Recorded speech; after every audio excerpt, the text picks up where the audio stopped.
My daughter texted to say I wasn't welcome at her baby shower, so I didn't go. But I also made sure the crib I bought didn't go either. At the party, while everyone waited for the big gift reveal, they discovered a different kind of truth instead. This is the story of how I didn't raise my voice. I just moved my support to a place where it was actually needed. They say winters on the prairies teach you two kinds of patience. The kind that waits for a bus with your chin tucked into your scarf, and the kind that waits for people to come around to things they don't yet understand. I've stood in both kinds of weather. The first you dress for, the second you carry inside your coat until you can put it down somewhere that doesn't bruise. I didn't realize I'd been carrying so much of the second kind until the day my daughter told me I didn't belong at her baby shower. The words were ordinary, the way harm often is. Tidy, typed, softened by a heart emoji at the end like a bandage pressed over a cut that didn't have to be made. My name is Marianne Lavoie. I live in Saint-Boniface, the old Francophone neighborhood on the east side of the Red River in Winnipeg. My apartment is above a pharmacy on Provencher Boulevard, with a fire escape that squeals in protest whenever winter changes its grip on the metal. In the mornings, I walk down one flight to the back door and step into air that smells of eucalyptus pastilles and wet cardboard. It's a life built in small squares, a 2-burner stove, a table that seats 2 if one of you doesn't mind the radiator, a bedroom just big enough for a bed and a hanging rod. I could wish for more room, but I learned a long time ago to wish for warmer socks first. Most days I work 2 jobs because Manitoba bills and good intentions do not balance themselves. By 8, I am at Madame Colette's, a tucked-away alteration shop off Rue Taché, with a bell that goes ding like an old cartoon. Madame is 73 and still sews faster than anyone I've met. She won't retire because, she says, what would she do? Sit at home and think about her knees. We hem jeans, repair hockey pants, shorten prom dresses, and let out suits that should have been let out months ago. I am good at what I do, not because I have magic hands, but because I listen to what fabric wants. Denim wants to be coaxed. Satin wants to be told who's boss. Wool wants to be left alone, except at the edges. People are not so different. In the evenings, 3 nights a week and every second weekend, I do home support for seniors. It's not glamorous, and that's half the reason it matters. I refill blister packs, thaw soups their daughters left in labeled containers, record blood pressure and sugar levels, read mail aloud, and sit quietly while the news mutters about faraway things. I grew up with grandparents who believe talk is silver and showing up is gold. If there's a better creed for winter work, I haven't heard it. My daughter Camille is 22. She lives across town in St. Vital with her boyfriend Tyler in one of those newish apartments that pretend to be downtown lofts if you squint. They have an in-suite washer and dryer and a balcony that faces a parking lot. They think the balcony is glamorous in summer when the barbecues come out and someone laughs loud enough to cover the traffic on Firmer. I hope they keep that feeling as long as they can. They're expecting a baby in March. Henry if he looks like a Henry, Elodie if she smiles the way we imagine she will. We don't know yet. The ultrasound tech smiled and said, "A surprise can be nice," which is technician code for either she couldn't see or she didn't want to be responsible for strangers' disappointment. I respect that discretion. I've learned that staying in your lane is sometimes the kindest gift you can give to a day. When Camille told me she was pregnant, she did it with cheeks like apples and a voice that kept tripping over itself. She had worried I'd be disappointed. I surprised her by not being. If you've had a life with as many detours as mine, you learn that babies turn bad maps into roads. I hugged her and Tyler and said we would make it work, the way people in this province say we will shovel again tomorrow even if the forecast lies. I had a few quiet hours later that night, where I added numbers on the back of a hydro bill. What I could spare. What the car would need once spring swallowed the salt. What a crib costs these days if you don't want splinters in your sleep. Then I slept as if I'd been carrying heavy groceries and put them down. Weeks slid along the way they do between first snow and the kind that sticks. I kept a small envelope in my handbag where I put receipts for things I bought for the baby. Flannel fabric in a gentle green, soft as a whisper, to sew a receiving blanket, A pack of newborn onesies that claim to fit for 3 weeks and then lie about it.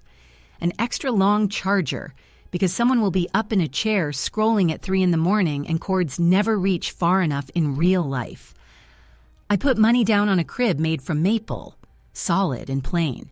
The salesman said it had a convertible rail for when the baby becomes a toddler. I wanted a piece of furniture one could lean on without hearing flirtations from the screws. Tyler's mother, Sharon, made contact like a woman putting a toe into a lake she's not sure is clean. She added me to a group chat, baby sprinkle hearts, and then messaged privately to ask if we could let the Grants organize the shower since it's more efficient to have one side lead. She didn't say which side. She didn't have to.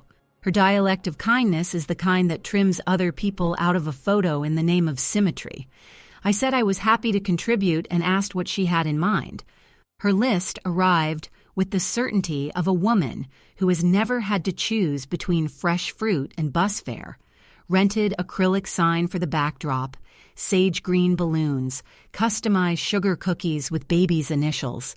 I suggested we use the Provencher Community Hall because it's affordable and the chairs stack without complaining. She suggested a boutique event space across town that had better lighting. We settled on the community hall when the math did what math does. I put down the deposit because I was the first to walk through the door with a government ID and a debit card that clears. I told myself it didn't matter whose name was on the receipt. Only sometimes it does. Winnipeg in January is a world of small decisions. You decide how many layers to put on for the distance between here and the bus stop. You decide whether to risk the shortcut on the river path when the ice looks trustworthy and the city hasn't put the green sign up yet. You decide if you're going to learn to love your slow cooker because dinner will not cook itself between 7 and 9 at night while you're changing bandages for a man who tells you the same story in 2 languages and is delightful in both. You decide what to say when your child sends a message that arrives like a cold wind under a door. Some doors were not sealed properly when you moved in. Others you left on purpose so you could hear the weather as it approaches. The message came on a Wednesday between hemming a pair of navy school pants and letting out the waist on a bridesmaid dress that had not met its owner's dessert course kindly. My phone buzzed against the pincushion, and when I wiped my fingers and looked, I saw Camille Hearts and smiled before I read. "Mom," it said, "I think it's better if you don't come to the shower.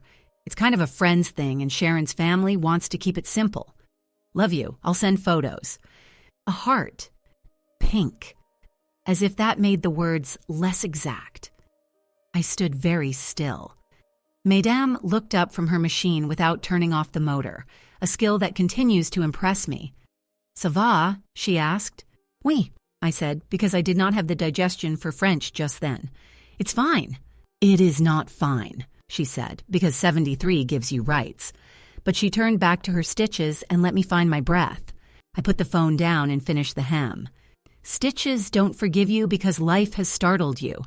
They pucker if you don't hold your attention steady. When the bell dinged and the customer left, Madame set her needle high and gestured to the back, which is how she says, "Go drink water and sit for 5 minutes without interfering with a woman's pride." I drank from the little paper cone and felt like a child at a doctor's office. Then I washed my hands slowly with the cheap pink soap and watched the bubbles carry my face in distorted shapes. I am not a crier. That's not bravery. It's plumbing. On my way home later, I walked over the Provencher Bridge and looked down at the red. The open patches were the colors that live between pewter and tobacco. A pair of ravens sat on the railing, serious as old men, and argued at a volume that made me smile, because some creatures have the good sense not to do anything quietly. I walked into my apartment, hung up my coat, and boiled water, because this is what small-town Catholics in prairie cities do. When something doesn't fit in the mouth, we make tea and hold the mug until our hands understand what our head refuses. I sat at my little table and laid the receipts out like playing cards. The ink made its whispers. Crib, deposit, onesies, fabric, stamps for the invitations Sharon had designed on a website and asked me to pick up. The evidence of love is boring. It has SKU numbers. I typed, "I hear you." Back to my daughter. I said, "I love you," because that part was the same in any language. I did not ask if this was Sharon's idea. Camille is 22. Conversations with mothers at that age carry too much luggage to fit into one text bubble. I wrote, "I'll be close by if you need anything," and left it there.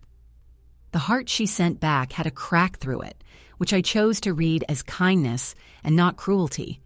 Sometimes interpretation is where peace lives. I'm not good at drama, I'm good at dishes. So I washed the 2 plates in the sink, wiped the counter, and ran a cloth over the stovetop. Then I took the Bia plastic file labeled Receipts out of the drawer. I have kept something like it for years, a habit formed when I realized poor people only get to be wrong once. I sorted the papers into sleeves: baby, hall deposit, groceries for the week. Then, because the body demands motion when the heart feels pinned, I put on my boots and walked to the corner store for milk and a bag of pierogi from the freezer aisle. The man at the counter asked how I was. I said, "Cold," and he nodded because that is what we do here. We let weather hold what we cannot currently say. The next morning, I biked carefully along the street, careful to keep my wheels on the gritty part where the city had flung sand after Tuesday's snow. The air bit the inside of my nose. I wore the balaclava I hate because it flattens my face into a potato with eyes. At the shop, I worked with my head down. At lunch, I sat on the stool by the back door and watched the buses tilt as they took the curve. Louise from the bakery 2 doors down brought me a cinnamon twist unasked. And I didn't ask how she knew. We are not telepathic. We are practiced. In the afternoon, the group chat blinked with energy. Sharon posted a photo of a sample dessert table with requests for opinions. A cousin chimed in with, "So excited," and more exclamation marks than could possibly be sincere at that hour. Someone asked about games and whether we could do the one where you guess baby food flavors blindfolded. I put my phone face down and finished setting in a zipper. When I picked it up later, I saw I'd been removed as a moderator and 2 more grants added. That's how you know a decision has been made, when they change the list and pretend the list was always like that. I won't pretend I didn't feel the sting. I've worked a long time to stop being surprised by predictable disappointments, but the body still has its reflexes. You open a fridge expecting milk and find an empty shelf, you say, "Huh," and go to the store. The trip is not proof of weakness. It's a plan. I texted Camille one more time. "Do you want me to keep the crib at my place until after the shower?" She wrote back 2 words in under a minute. "It's fine." I breathed because people say fine when it is anything but. I let that be for the day. That evening, my schedule had me at Mr. Kowalski's, a widower who tells better jokes in his second language than most men do in their first. He was watching curling on TV, which is code for, "I don't have to talk if you don't feel like it." I refilled his tea, checked that the bathroom mat wasn't a skating rink, and made notes in the logbook. He drifted to sleep in his chair, mouth open in the soft indignity of age. When I turned off the TV, the apartment let out the small sigh buildings do when they think they're alone. I stood a minute longer than made sense, listening to a kind of quiet that is work's reward. Then I pulled on my boots and walked into a night that had decided to be colder than the radio promised. At home, I made myself something simple and sat down again with the folder. I began to write a list in my small, tidy hand because making lists is how I tell myself the truth. For Camille and baby, I wrote. Under it, crib with the order number, hall deposit with the date, Thurs ultrasound parking because the machines at St. Boniface Hospital swallow coins without mercy, grocery top-up for the week of the flu when Tyler went down and a pot of soup felt like a door held open. I didn't write any of that to prove anything to anyone. I wrote it to make sure I didn't misremember later and tell a kind story where a clear one was needed. Friday after work, Camille stopped by on her way to the bus. She stood in the doorway with a face that showed me the whole storm before her mouth found the words. "I didn't mean to hurt you," she said, voice too bright. I waved her in, sat her down, handed her a mug. The city had painted the sky with that ugly orange it uses right before the snow says it meant it. We did not talk about Sharon at first. We talked about the baby rolling like a seal under her ribs and how Tyler's car wouldn't start if someone didn't sweet-talk it, and how the doctor said to watch her iron. We were good at that, walking around the volcano until our shoes got warm enough to force the truth. When she started to cry, she did it with her lips pressed together like women do when they don't want the building to know. "I shouldn't have sent it like that," she said. "Sharon wants it her way. She thinks you and I, that we make things messy when we're together. Do we?" I asked, because this is the kind of question you owe your child once in a while. "We overwhelm her. She said we make a lot of noise." She tried to smile. "She likes her balloons and sage and her cupcakes simple." "Ah," I said. "Yes, and I like pierogi that actually have potato in them." Humor is not a bandage. It's a lid that lets the pot stop boiling over for a second. She reached for my hand. "I wanted you there. I did. She said family on our side was too complicated, that people talk. She doesn't want attention." "You can't both invite the whole internet and not want attention," I said, because I am still learning when to keep thoughts inside. "But I hear you." "I'm sorry," she whispered. "I know," I said. "I know you are." We sat a while longer. When she left, I hugged her with both arms and one cheek pressed to her hat. At the door, she looked at the crib set up in the corner of my bedroom, ready because I wanted to run my hands along the rail and let my body understand we had done one good thing today. "It's beautiful," she said. "It's yours," I answered, because my mouth had not yet caught up to my list. Saturday, I worked the morning at the shop and spent the afternoon mending a quilt for a woman whose aunt had sewn too close to the edge and pulled the batting thin. When I layered in new batting, I thought of the things we put between people to make them warmer. Layers of habit, kindness, a bit of money where it counts, an invitation to stand near us even if the room is small. I thought of what it feels like to be told you don't belong when you are the one who paid for the chair you were hoping to sit in. Then I thought of my grandma's rule for hard days. If you can't be wise, be careful. I put down the needle and made tea and took the folder out again. The truth about being poor in a city like ours is that you become an expert on the boring parts of life. You can quote return policies like scripture. You know which credit union answers the phone before the third ring, and which ones send you to a queue that leaves you cold and unforgiven. You know that the community hall's deposit is refundable if the person who paid it cancels, not the person whose cousin said he might help set up the chairs. You know which stores will pick up an item if it's still in the window when the catalog says spring, and which ones will tell you to bring it in yourself because they don't have enough staff this week. You learn these things not because you enjoy fine print, but because the big print is never written with you in mind. I looked up the receipt for the hall. The deposit was in my name. The contract said I could transfer it to another date or event if I gave notice by email and included my original confirmation number. I found the email draft from the day I'd booked and typed a new one under it. Not sending, only letting the words collect themselves. Later, I checked the crib's order page. Return within 30 days by purchaser only. It was day 19. The box had long gone to recycling. No one keeps that kind of cardboard when your kitchen is a walkway. But the store would accept a pickup for donation with a tax receipt issued to the purchaser if requested. There are sentences that feel like they were written for a day you didn't know you were walking toward. That night, I couldn't sleep early. The radiators huffed. The winter did its knuckle-tapping on the windows. The building across the alley sang a soft hum that meant the elevator had given up again.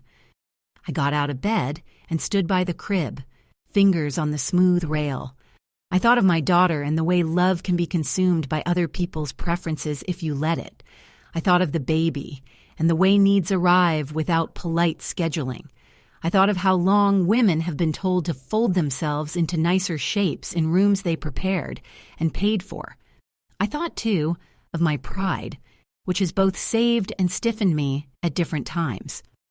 Then I wrote 3 lines in the notebook I keep under the phone charger. 1. Help the child, not the performance. 2. Put support where it can't be moved without me. 3. Do it quietly. Do it right. Sunday after church, St. Boniface Cathedral, where the ruins make a frame for the new building and a person can feel like old and new are on speaking terms. I walked to the river. A man had carved a small passage in the snow where you could read the ice, less with your feet and more with your eyes. I stood a long time watching, and then I turned back toward where the houses start again and the street plows leave their tidy walls. At home, I boiled potatoes and onions, fried them with butter, and ate them with a little salt. If a woman can't fix the whole world on a Sunday, she can at least give herself something warm to carry inside it. In the afternoon, I sorted the sewing I'd do for the week. Hockey socks for a boy who'd fallen twice on his stitches, a dress that needed darts even if its owner didn't want to be told that truth, a church banner whose crosses had come loose.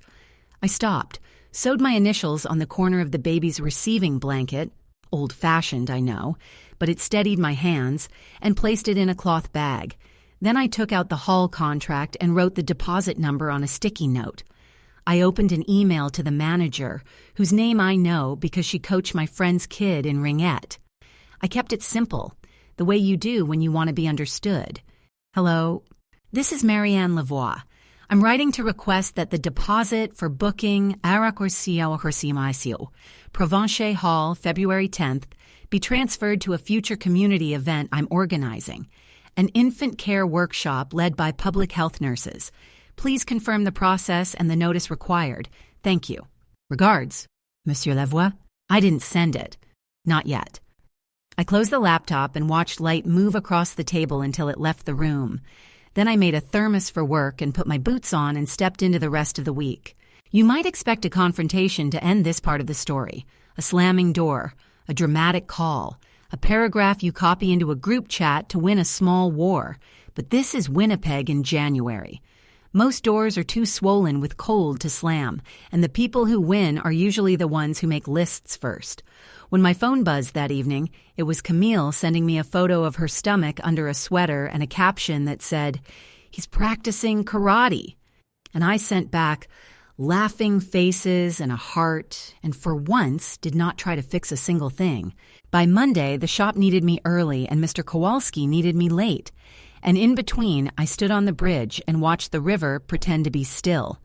If you've lived here, you know pretending is only the river's way of keeping you from worrying about what's under that gloss. The current moves even when you don't. I went home, made a cup of tea, and laid out the folder again. The top sheet was the hall deposit. Under it, the crib receipt. Under that, the list written in the small hand my daughter used to tease me about. "Mom, your letters are soldiers." As if neatness were a form of discipline I should have abandoned by now. I clicked the pen. I wrote the first line of a letter to myself. Things I've done that no one sees. Then I added, it's not invisible if I can see it. I put my hand on the blanket I'd folded like a letter to the future and felt the smoothness of flannel under my palm. There are rooms you are told you don't belong in.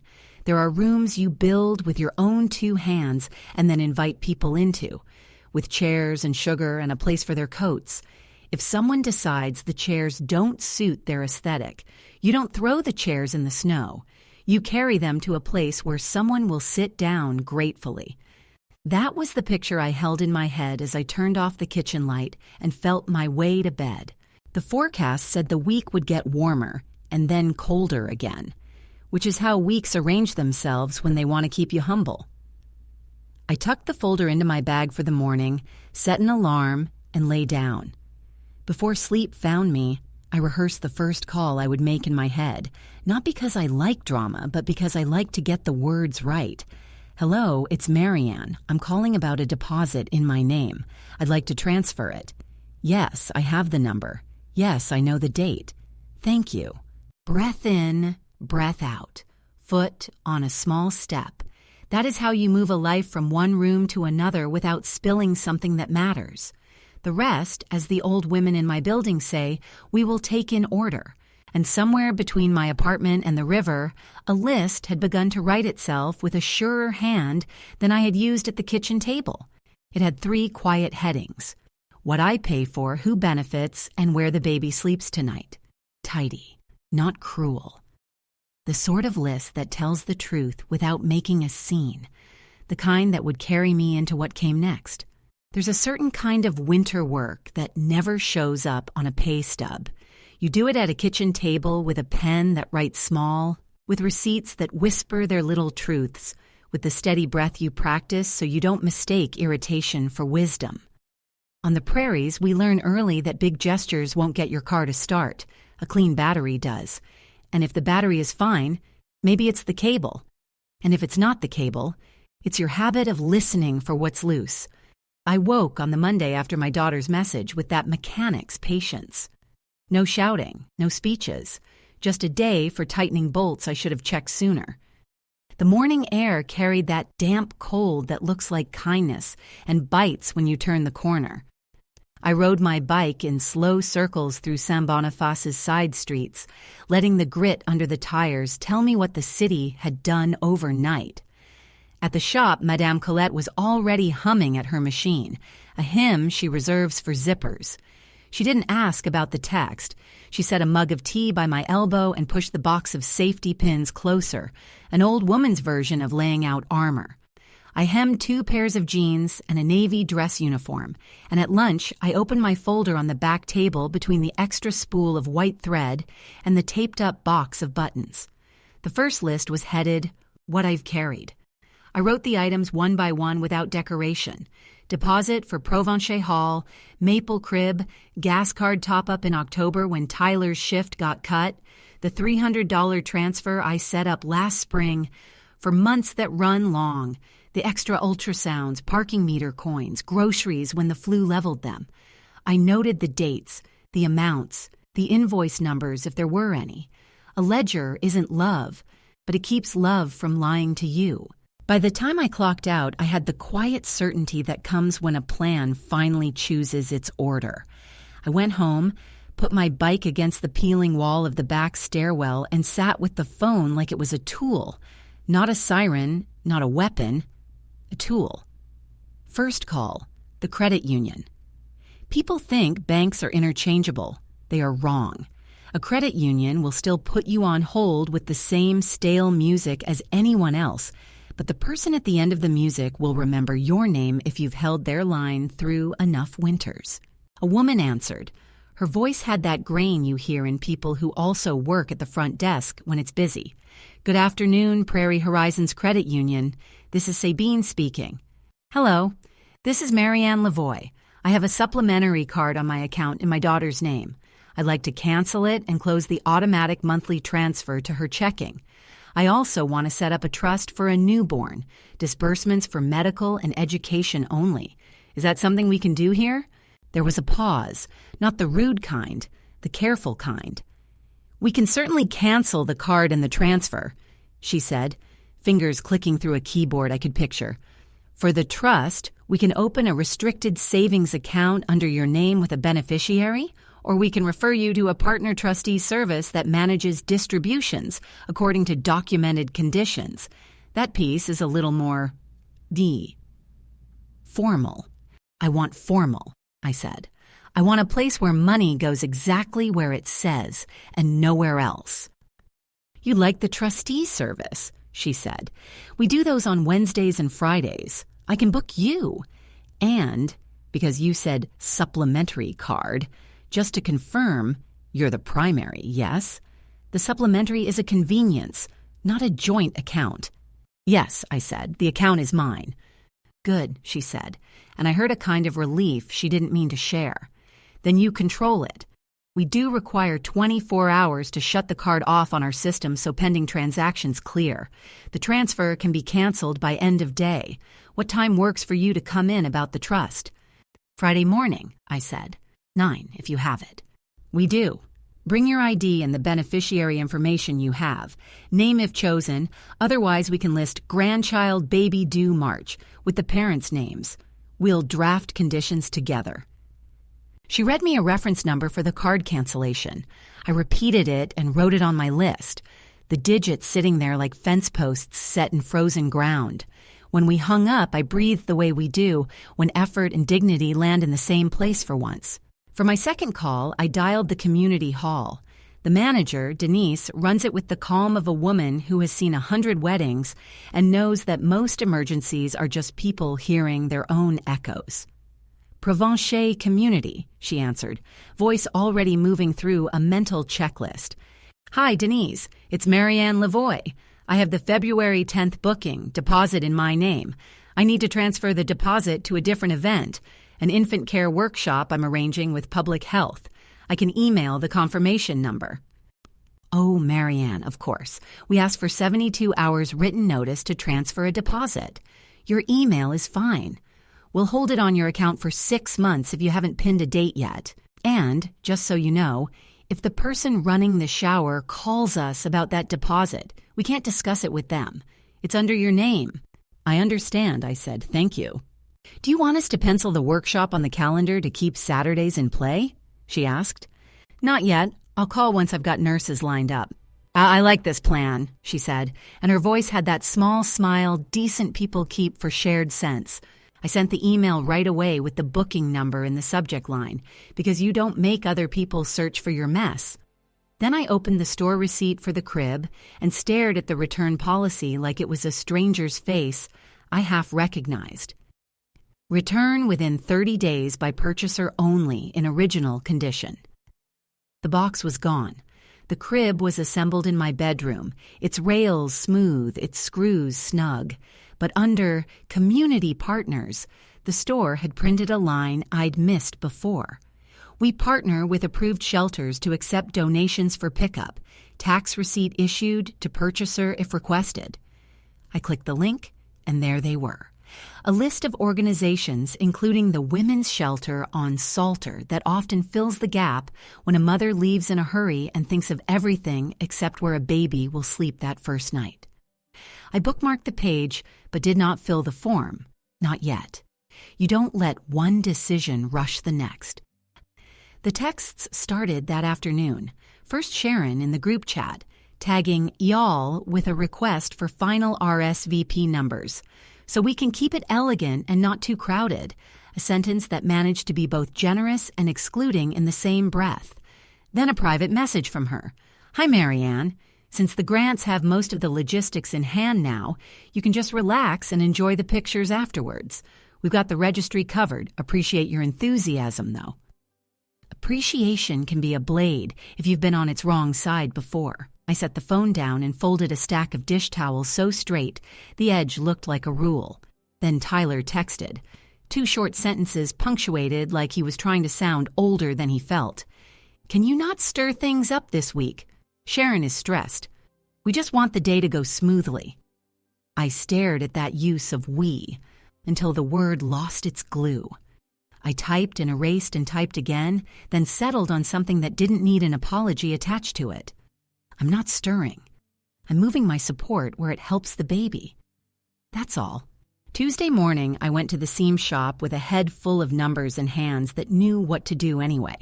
I set in a zipper so clean it disappeared, and then the machine needle snapped and made me laugh out loud, the kind of laugh that comes from being a person and not a plan.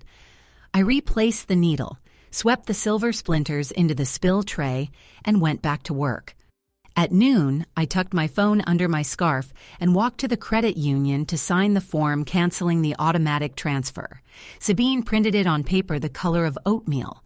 I signed in the neat small hand I've had since high school and kept the top copy for my folder. When I left, I stood for a long minute in the entry vestibule, letting the wind push against the outside door and feeling grateful for simple hinges. By late afternoon, an email from Denise at the hall pinged my phone. Deposit transferred to your account, Marianne. We'll hold it for 6 months under code ML Credit. Happy to tentatively set a Saturday with 30-day notice when you're ready. I printed it at the shop and slid it under the elastic in my folder, the way I do with anything I'd rather not lose to a puddle later. That night, Mr. Kowalski watched the Jets and explained for the 3rd time how a good line change looks like a sentence with the comma in the right place. I told him he should write a book. He said he was too tired. I tucked a blanket around his knees and wiped the counter in circles while the intermission hosts argued in that polite Canadian way that hides sharp knives in their socks. When I stepped out onto the landing, the cold made my teeth hum. Winnipeg in February is a low, persistent hum. You learn to sing along quietly to keep from thinking it's just your head. Wednesday was for the trust. I arrived at Prairie Horizons Credit Union 5 minutes early because being early is how poor people buy certainty. A man not much older than my daughter came out to the waiting area. "Ms. Lavoie?"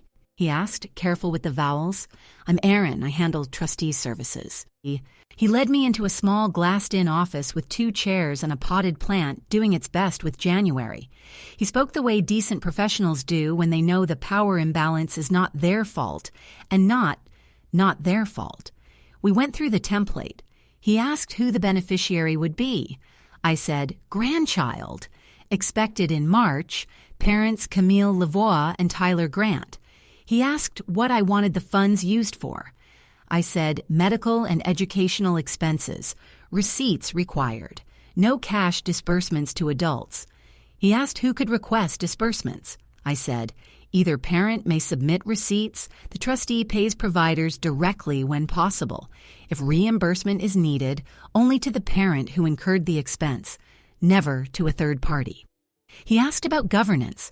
I said I wanted quarterly statements and an annual audit. He asked about succession if I die. I said the trust should continue until the child is 4, then convert to a small education savings plan.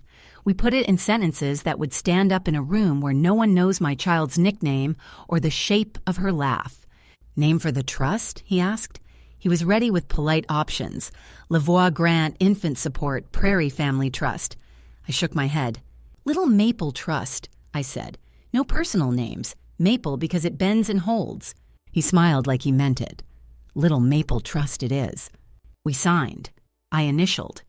He gave me a copy of the deed so fresh the toner still had that warmed plastic smell.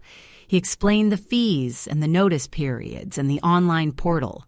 He didn't try to upsell me on anything. When he handed me the final page, he paused. "I don't know your situation," he said, "and you don't owe me any details. But I will say, this is a very clean way to help a child." "It's the only way I can do it and sleep," I said. He nodded and didn't make a face like he understood more than he did, which is the rarest courtesy in rooms with glass walls. When I stepped back into the cold, a bus heaved by close enough to lift my scarf off my shoulder. I tucked the trust folder under my arm like a diploma and walked into the day. There's a particular sound paper makes when it matters. It talks to your coat with a dry whisper that says, "Keep me flat. Don't bend me. I survive in tidy spaces." I caught the shop door with my foot and slid back behind the counter, just as a woman came in wanting a hem, by Friday if at all possible. I said yes because I was in a yes mood and because the rent is not impressed by moral victories. That afternoon, the group chat erupted with RSVPs, balloon colors, and a debate about whether shower games are childish or required by some law of nature. I turned off notifications. When you've made a plan that stretches over the rest of your life, you have to be careful not to let other people's glitter pull you sideways. At home, I took the crib's instruction booklet from the drawer and folded it into the donation folder. It felt like a goodbye to the picture I'd had of myself standing beside my daughter in a room where women laughed and ate too many cookies under fluorescent lights. Some pictures ruin themselves when you try to stand inside them. You put them back in the envelope and let other pictures find you. Thursday came with a sky the color of yesterday's dishwater. I went to the seam shop and spent 2 hours repairing the cuff of a coat, so worn the lining had the sheen of old satin. Its owner left a note with it. "Please mend if possible. My dad's. I wear it when I miss him." I did a proper job and charged less than I should, which is to say I charged what they could manage. When the bell rang in the lull after lunch, I looked up expecting a customer and found my daughter. She looked as if she'd run from the bus, breath fogging, hair not quite settled under her hat. "I'm sorry to come here," she said, already bracing. I smiled and walked her to the back where the ironing board leans against the freezer and privacy gathers like steam. "I got your message about the trust," she said.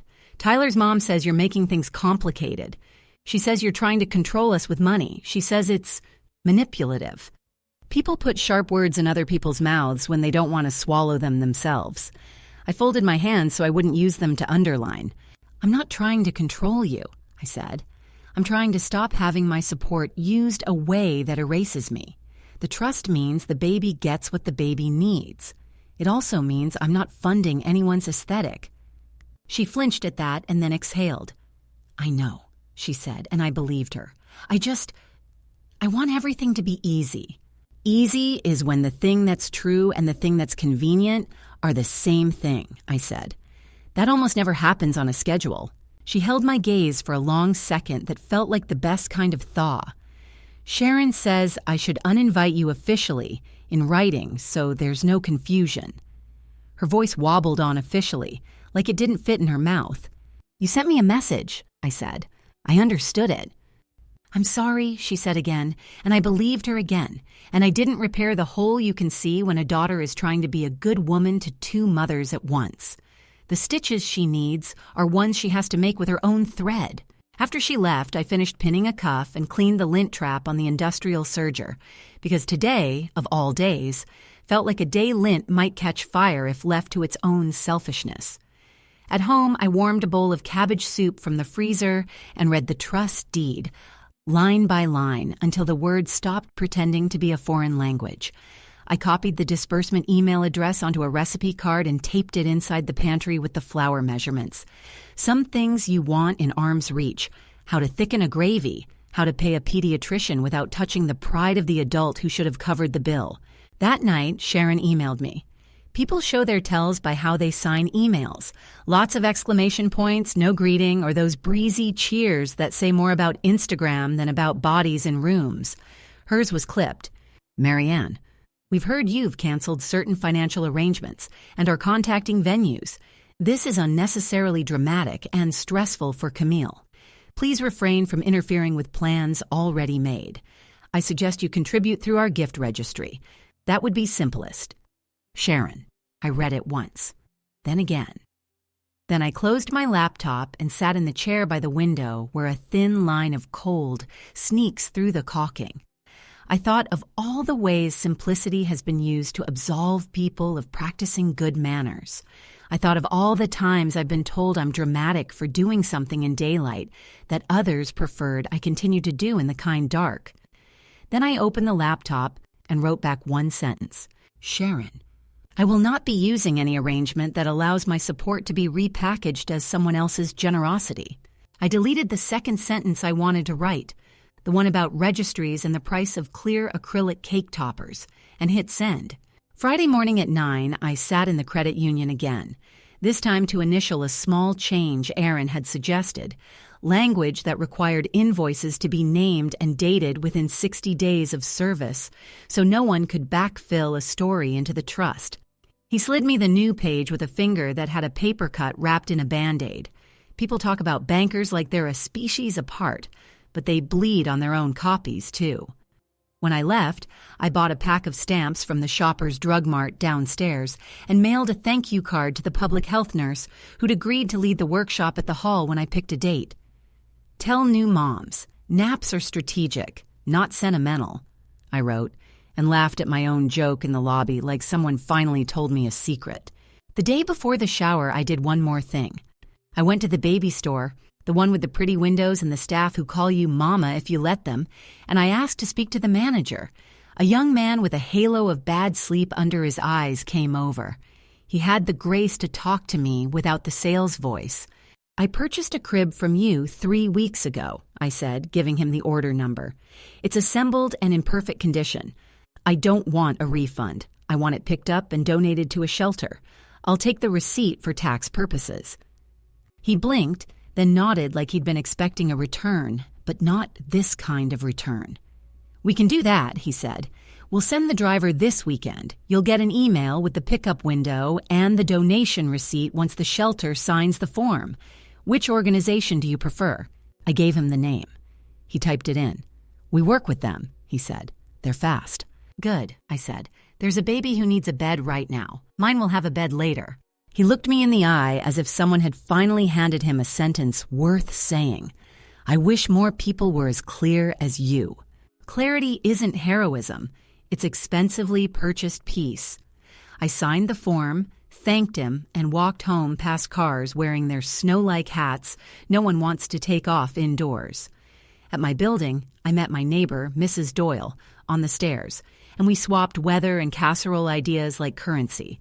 She has lived here since the 70s and says Winnipeg is easier now in some ways and worse in others, which is likely true of everything that still breathes. That evening, the group chat filled with exclamation marks and photos of folded napkins.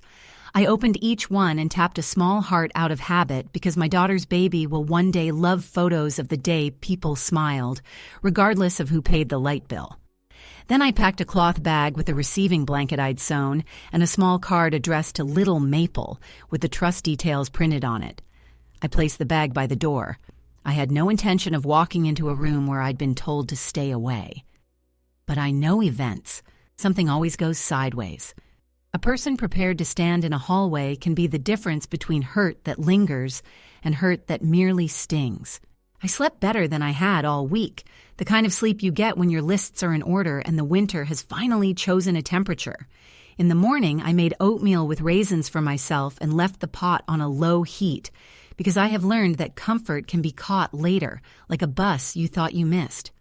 I sat at the table, folded my hands, and looked at the 3 papers that had moved this week. Credit union cancellation, trust deed, hall confirmation. They didn't look like justice. They looked like work. That's the kind of justice that lasts around here. Before noon, my phone buzzed with a message from the store. Pickup window 2:04 p.m. tomorrow. Thank you for your donation. Another from the credit union. Little Maple Trust, account established, statement options attached. And then, as if all of Manitoba had conspired to write a punchline, a third from Denise at the hall. Marianne, received a call asking about deposit. I confirmed we can only discuss with depositor. Your credit holds. See you soon for that workshop. I put on my coat and walked to the bridge, because that's what I do when I need to hear what water sounds like under the ice. It sounded like patience. It sounded like your own heart when you finally decided to stop asking strangers to hold it for you. I leaned on the rail and let the cold go through the metal into my gloves. Somewhere past the skyline, a gust shoved a stray grocery bag along a drift, and the bag tumbled, caught, and lay still. There's a temptation now to call what I had done revenge. It would be satisfyingly sharp to use that word. But the truth is plainer and harder. This was housekeeping. I moved my money to the room where a baby will sleep. I shut a door that kept banging and called it a draft. I wrote my name on the things I stand behind and removed it from the places it was being used to decorate someone else's picture. I did it slowly so nothing fell on the floor. If there is drama in that, it is the quiet kind. The kind a woman learns by picking up pins one by one off a rug before anyone steps barefooted into the room. When I turned back toward home, the cloud cover had thinned in that false way February offers. Light without warmth. I took the stairs 2 at a time because the kettle had to be reminded of its purpose. I set my phone on the counter, lined up my 3 papers again without meaning to, and wrote on a sticky note I pressed to the fridge. Saturday. Starch courage. Sunday. Hold your line. A woman with good starch can make an old shirt look like it knows what it's doing. The rest of this story would require some pressing. By evening, I'd sewn a label into the corner of the receiving blanket. "Ah, mon petit," to my little one. It's ridiculous and sentimental and thoroughly out of fashion. I don't care. When you separate your love from your access, you need to leave itself little breadcrumbs so it can find its way in the dark. I fell asleep to the sound of a plow throwing up a ridge outside my window and the building answering with a clunk in the pipes. In the morning, I would not be standing in a room with sage balloons and the soft pretense that women are always kind to each other when cake is present. I would be ready in a hallway with a cloth bag and the kind of boundaries that look like a door that can open or close, depending on who's asking and how they knock. Because here's a thing I know that no acrylic sign can tell you. Babies don't need parties. They need places to sleep, milk that shows up, adults who mean what they say and do not turn each other into decorations. The rest is noise you can turn down with one good twist of the dial. And in the quiet between closing the notebook and turning off the light, I saw the first edges of what the day after would feel like. A knock on a door, a room that goes still for a breath, a woman who prefers receipts to speeches, asking politely for 60 seconds of a crowd's attention. I didn't plan the words, exactly. Good sentences are shy and hate to be rehearsed, but I heard their shape. They sounded like winter work done calmly under a fluorescent light. They sounded like a crib leaving one house and arriving in another. They sounded like the exact length of time it takes to put a baby down without waking them, which is to say, just long enough and no longer. Some gatherings feel like they were built out of air freshener and careful smiles. You can tell by the way people hold their cups, 2 hands, elbows tight, like the liquid is the most interesting part. I arrived to the Provencher Community Hall early, not to sneak in or make a scene, but to stand on the periphery where a person can see how the day is stitched. A Saturday in February, Winnipeg doing its gray impression of tenderness, the kind that settles on your hat brim and makes your breath visible whether you meant it to be or not. The parking lot was half ice, half gravel. I chose my steps. You don't spend decades in this city and forget how to walk. Inside, the air had that familiar mix of floor wax and old coffee. Volunteers were hustling. Folding chairs bristled like a small forest along the back wall. A handmade sign pointed to gifts with an arrow that seemed too cheerful for its assignment. Over the stage, a rented acrylic script read, "Oh Baby," in a font that tried hard to be delighted. Sage green balloons, the exact hue that had been discussed at such length in the group chat, stood obedient in their arch. Someone had done a good job. I have no quarrel with competence in service of unnecessary things. A woman from Sharon's side, an aunt, I think, was arranging cookies shaped like onesies on a 3-tiered stand. We smiled at each other with that polite prairie acknowledgement that says, "We will coexist for the next 2 hours, and neither of us will make it harder than it has to be." My plan was simple. Place the cloth bag I'd packed the night before, receiving blanket folded like a letter, the little Maple Trust information printed clean, near the book where guests write wishes, then leave. I wasn't a guest. I was the person who had been told not to be. I meant to honor the invitation exactly as it had been written. I set the bag down where the tablecloth puckered and smoothed it with my palm. Denise, the hall manager, passed by with a clipboard, her pencil tucked into the band of her ponytail. She gave me a look that landed like a hand on a shoulder. "We're good," she murmured, as if confirming the weather with me. I nodded. Under the table, an extension cord snaked toward a power bar, the electrical version of what we all do for each other on such days. Make something reach a little farther than it was designed to. Sharon arrived carrying flowers that did the rhetorical work of an apology, without having to say one. Her hair was set, her scarf precise. She saw me and did a small double take, the kind you hope no one else notices. I watched her decide in a single breath that ignoring me would be kinder to her plans than acknowledging I existed. I plotted her strategy. It's hard to argue with a woman who believes the story lives where the camera points. Tyler followed, hauling a tote with the casual strength of a man who thinks gravity is for other people. He looked older than he had last week. Not wise, exactly, just more alert to the mathematics of errands. He said hello. I said hello back, because there are courtesies that have nothing to do with where you place balloons. When Camille walked in, that breath my body had been holding all morning let go without asking permission. She wore a sweater that tried to hide what could not be hidden and did a poor job of it. Her cheeks were pink from the cold.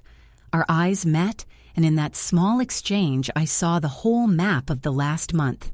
The detours, the regrets, the way a person tries to be two daughters at once and ends up exhausted in both directions.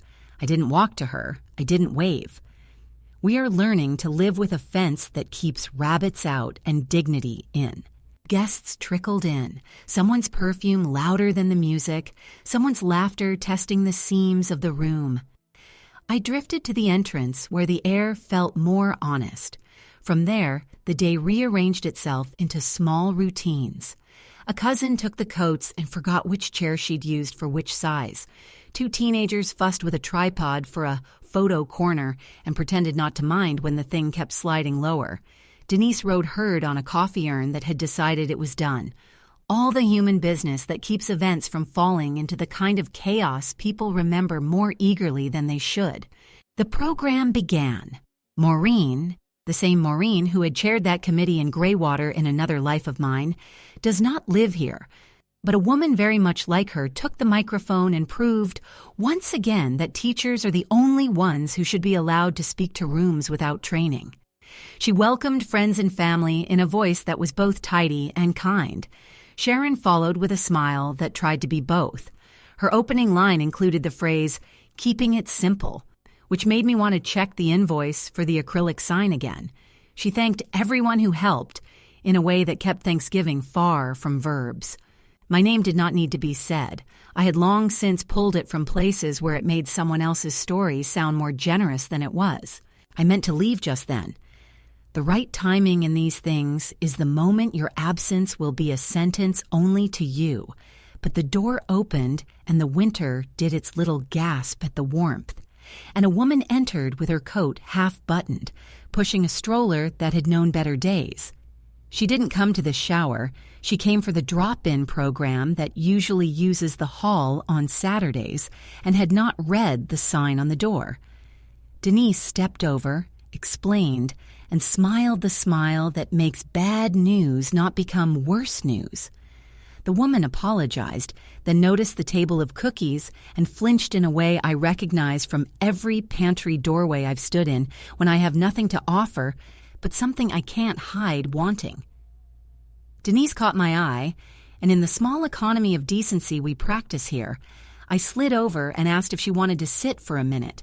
Stroller parked near the heaters so the baby could nap. "We're finishing soon," I said. "You can come back for the program at 2. She nodded, embarrassed and grateful in the same small space. I poured her a coffee more milk than coffee and placed 2 cookies on a napkin like I was passing contraband. The world did not tilt on its axis. It breathed better. The gifts portion started late because gifts always claim more time than we think we owe them. They sat in pastel piles, packages wrapped with the kind of ribbon that asks for scissors, gift bags large enough to house a teenager if he crouched. The host announced that the big reveal would be the crib from Nana, and the room made the sound rooms make when they've been prepped to applaud. I felt a peculiar stillness, like the instant before a rubber band gives up its job. Sharon nodded to Tyler. He took out his phone to cue a video, clearly planned footage of the crib, probably set to a song about sunshine. He frowned, scrolled, whispered to the host. The host repeated the motion people repeat when their script has lost a page. Sharon's smile thinned in that way smiles do when they have to work for their supper. "Looks like we might be out of order," the host chirped and reached for a smaller package like a magician misdirecting an audience from an empty hat. But the cousin in charge of the registry app, an earnest girl who probably gets blisters from doing the right thing, called out, "It says refunded, donated," because the truth sometimes skips the courtesy line. The room went quiet the way church halls do when the microphone squeals, instantly, and with a touch of self-shame. Sharon turned toward me for the first time that day, not because she meant to, but because she followed the line of the sound to where a story might be hiding. If this were television, I would have stood up then and delivered a speech people would quote at each other in the comments section. Real rooms don't like speeches. They like sentences they can hold. I didn't move fast. I walked to the front like a person who was asked to read a prayer at a service she didn't plan. I asked the host for the microphone for just a minute, and she handed it over the way women hand each other infants on buses, with faith born of necessity. "Hello," I said, and my voice came back to me flat and polite, the way all microphones make a sound. "I'm Marianne. I won't take your time. I want to clear a small confusion so the day can do the job it's here to do." I breathed once. Somewhere at the back, the coffee urn ticked in disapproval. I kept my eyes on a point beyond the acrylic script. "I bought a crib," I said. "A good one. I assembled it. It is not here because it left my apartment this morning on a truck. It's going to a shelter across town. A baby will sleep there tonight who would not have otherwise." I didn't do that to embarrass anyone. I did it because I was told in writing that I did not belong at this event. I believe people when they tell me where they want me to stand. I held up a sheet of paper, the colorless kind that survives filing cabinets. "From today forward, the support I give for this child will come through a trust, Little Maple. It pays for things babies need, medical, education. It pays vendors or reimburses parents with receipts. It does not buy balloons or signs. It does not buy me a chair. It keeps us honest. If you need formula or a stroller or childcare so you can go to your appointment, the trust will help. If you need an RSVP to get a seat at a table, ask someone else. I'll be in the hallway with the blanket when the room empties and the baby is tired." I handed the microphone back. My heart did not slam. It worked like a machine that had been serviced on schedule. The room exhaled in small, separate pockets. People tell you spaces are held together by charisma. It's not true. They are held together by the courage not to make a catastrophe where a correction will do. Sharon colored, then steadied herself with that social poise she wears like a winter boot. "There's been a misunderstanding," she said quickly, aiming the sentence toward the crowd so it might not have to pass through me. "We didn't expect any changes." Tyler stared at the gift table as if he could will it to rearrange itself. Camille cried, "And if I tell you it wasn't theatrical, I trust you to believe me. It wasn't the heaving of someone auditioning for sympathy. It was the small leak a person makes when she realizes the shape of a mistake." I did not go to her. A mother can rescue a child from cold. She cannot rescue her from the cost of learning. The host, bless the hosts of this world, clapped her hands lightly and said we would take a 5-minute break, use the washroom, refill coffee, and then open gifts because babies come on their own schedules and will need onesies either way. The sound of chairs and cups filled the gap. A cousin made a joke about the Jets that someone laughed at because laughing at sports is easier than at anything else. Denise appeared with a roll of tape and said something quietly to the teenagers about the tripod that made them look proud. I stepped away from the center and went to the edge where the hall meets the coat room. The woman with the stroller, the one who'd come by mistake, stood with me, more linger than lurk. "My first slept in a drawer," she said, unsentimental. "We put blankets in so she wouldn't roll." I nodded. "A drawer's a start, a crib is better." "Yeah," she said, and we shared the small smile of people who prefer accuracy to slogans. I placed the cloth bag with the blanket into Camille's hands as she passed me on her way to the washroom. "For later," I said. "It's warm." She nodded and did not look at me for fear she'd unravel again, then squeezed my fingers so quick I might have thought I imagined it if the place itched afterward, in the pleasant way of an old bruise. Tyler, trailing her, muttered, "Thanks," his tone more a question than a gratitude. I answered with a look that meant, "You are not my enemy, just a man who will have to learn a new kind of keeping score." When the program resumed, it did so in the faintly ridiculous way programs do when real life has sliced them open.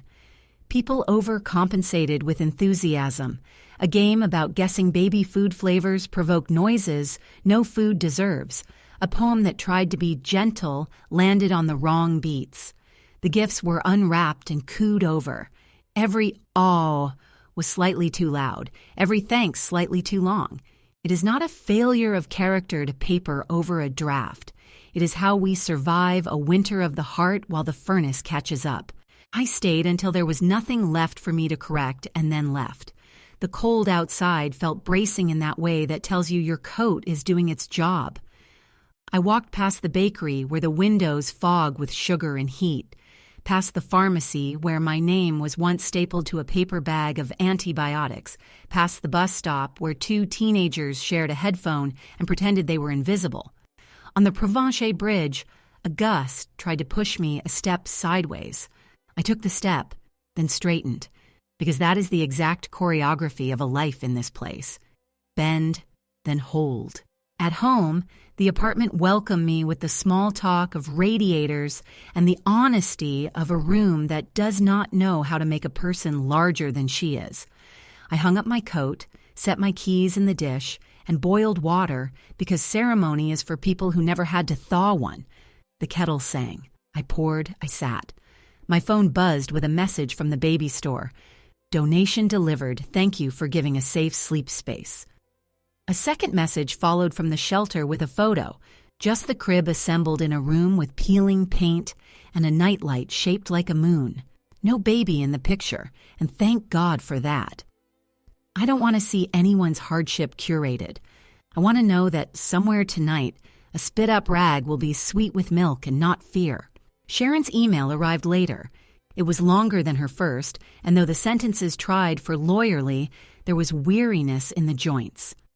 I regret, it began, and I set it aside. You can teach a person to use the word regret. You cannot teach it to start in the right order. Tyler texted me a string of practical questions about the trust, each one more human than he meant to be. I answered every one with the same grace I use when showing a man how to measure a hem. Straight, not superior. He wrote finally, "Okay, I get it. I'm trying." I believed him. Trying isn't a trophy. It's a door that will open if you keep pushing. Camille called near bedtime, not a text, a call, voice raw, practical. "Will they really pick up the receipts?" she asked. "They will," I said. "Take a picture. Send it to the email on the card. If they need more information, they'll ask. It's boring." "Good," she said. "Boring sounds safe." We didn't speak long. You cannot rebuild a bridge in one phone call. You check the pilings and note which boards will need replacing in spring. Before we hung up, she said, "I'm sorry." And I said, "I know." And we left it there, not as a bruise, but as a note someone will add to later when their hands are warmer. In the days that followed, life did not transform itself into a fable. The community hall processed my deposit transfer with the perfunctory efficiency of an office that has learned to outlast weddings. The public health nurse wrote back with 2 possible dates for the workshop and a list of topics that made me embarrassingly happy. Safe sleep, postpartum moods, practical feeding, where to find free lactation help. The credit union sent me a welcome packet for the trust with a paper statement I didn't need and carefully filed anyway. At the seam shop, we hemmed 6 pairs of pants, adjusted a bridesmaid dress that wanted to be too honest, and repaired a jacket whose zipper had given up hiding its failings. People in the community made their choices. A few of the grants avoided my eyes in Safeway like I was a bad advertisement that might smear if they looked too long.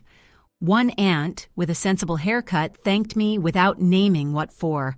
2 of Camille's friends messaged to say they had been wrong to keep quiet and asked how to help at the workshop.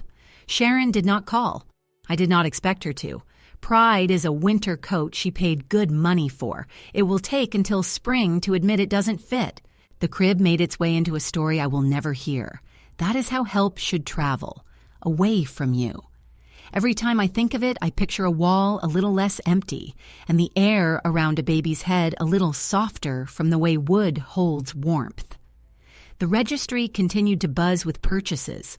Those who wanted to help found ways. Those who wanted to be seen helping found ways that were shinier. Babies don't care where the camera points. They care that a bottle is warm and clean and that a human smells like someone who will stay. What did this cost me? Less than pretending would have. More than staying quiet for another 6 months. The truth always comes with a bill. Mine was written in small items. A cake I didn't eat. A chair I didn't sit in. A thank you I didn't hear. A soft interruption in a morning that otherwise would have passed without incident. In return, I bought myself back a piece of dignity the size of a kitchen table. I set my mug on it and it didn't wobble.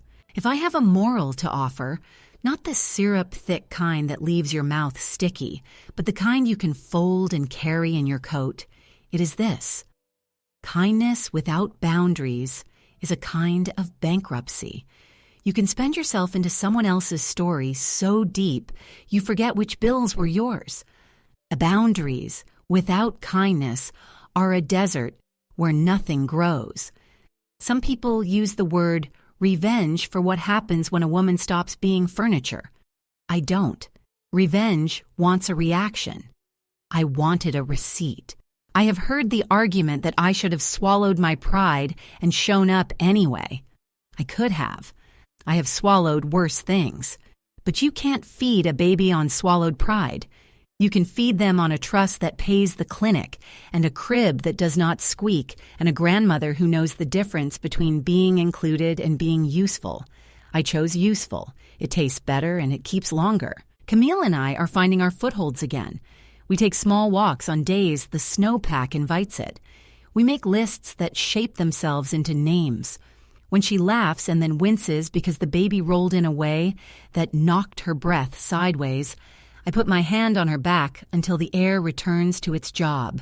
We talk about spring, about the river breaking free, about strollers on the path and sun on cheeks. We do not talk about acrylic signs. That is a future I have released back to the people who need it. In Saint Boniface, the seasons tell their own long joke. Winter, still winter, more winter, construction. The work of repair is loud and inconvenient. You curse the cones until you feel how smooth the road lies under your tires in October. Families are the same. You don't get the peace without the part where someone stands with a flag at the edge of a lane and says, "Slow down, one direction at a time." The workshop at the hall will happen next month. Denise confirmed a Saturday. The nurse will bring plastic dolls and a stack of pamphlets nobody keeps, but everybody remembers a line from. I will make coffee that is stronger than we deserve and lay out blankets on the floor. If Sharon comes, I will hand her a cup and ask about her week. If she doesn't, the door will still open. It was built for more than one pair of hands. Maybe that's what I wanted to say all along and didn't yet have the words for. Doors are for coming and going. They are not for locking a mother out of a room she paid for and then naming it taste. If you are going to tell someone she does not belong at the party, know that she might take back the chair she brought and place it where a tired person can sit without paying admission.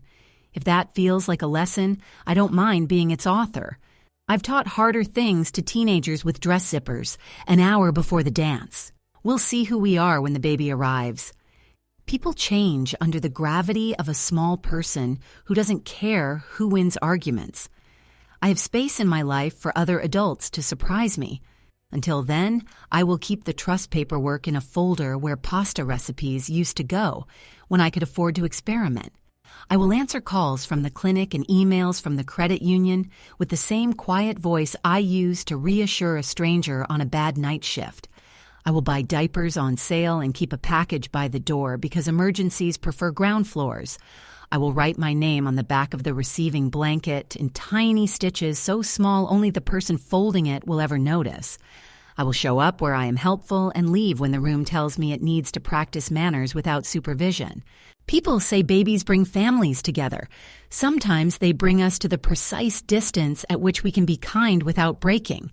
That's still a kind of together. I can live with that.